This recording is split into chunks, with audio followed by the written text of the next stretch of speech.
ଅଛି। ଆଉ 9 ତାରିଖରେ ଆମର ଉପକୂଳବର୍ତ୍ତୀ ଅଞ୍ଚଳର ଜିଲ୍ଲା ଗୁଡ଼ିକ ତା ସହିତ କୋରାପୁଟ, ମାଲକାନଗିରି, ମୟୂରଭଞ୍ଜ ଜିଲ୍ଲାରେ ହାଲକାରୁ ମଧ୍ୟମ ବର୍ଷା ହେବାର ସମ୍ଭାବନା ରହିଛି। କାଁ ଭାଁ ସ୍ଥାନରେ ବିଜୁଳି ଘଡ଼ଘଡ଼ି ଆଉ ଝଟକା ପବନ 30ରୁ 40 କିଲୋମିଟର per hour ମଧ୍ୟ ରହିବାର ସମ୍ଭାବନା ରହିଛି। 10 ତାରିଖରେ ଉତ୍ତର ଉପକୂଳ ଅଞ୍ଚଳର ଜିଲ୍ଲା ଗୁଡ଼ିକ ଯେମିତିକି ବାଲେଶ୍ୱର, ଭଦ୍ରକ, ଯାଜପୁର, କଟକ, ଜଗତସିଂହପୁର, କେନ୍ଦ୍ରାପଡ଼ା ଜିଲ୍ଲାରେ ହାଲକା ମଧ୍ୟମ ବର୍ଷା ହେବାର ସମ୍ଭାବନା ରହିଛି। ତା ସହିତ କାଁ ଭାଁ ସ୍ଥାନରେ କିମ୍ବା ଗୋଟେ କିମ୍ବା ଦୁଇଟି ସ୍ଥାନରେ ବିଜୁଳି ଘଡ଼ଘଡ଼ି ସହିତ ମଧ୍ୟ ବର୍ଷା ହେବାର ସମ୍ଭାବନା ରହିଛି। 11 ତାରିଖରେ, 12 ତାରିଖରେ, 13 ତାରିଖ, 14 ତାରିଖରେ କିଛି ୱାର୍ଣ୍ଣିଂ ନାହିଁ, ବର୍ଷା ହେବାର ସମ୍ଭାବନା ନାହିଁ। 11 ତାରିଖ ଠାରୁ 14 ତାରିଖ ପର୍ଯ୍ୟନ୍ତ ପାଗ ମୁଖ୍ୟତଃ ଶୁଖିଲା ରହିବାର ସମ୍ଭାବନା ରହିଛି ଆଉ ବର୍ଷା ହେବାର ବିଶେଷ ସମ୍ଭାବନା ନାହିଁ।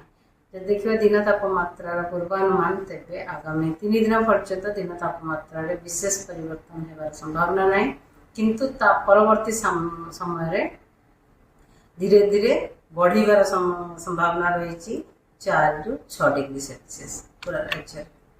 ତା ସହିତ ଫିସରମ୍ୟାନ୍ ୱାର୍ଣ୍ଣିଂ ଜାରି କରାଯାଇଛି ଆଜି ପାଇଁ।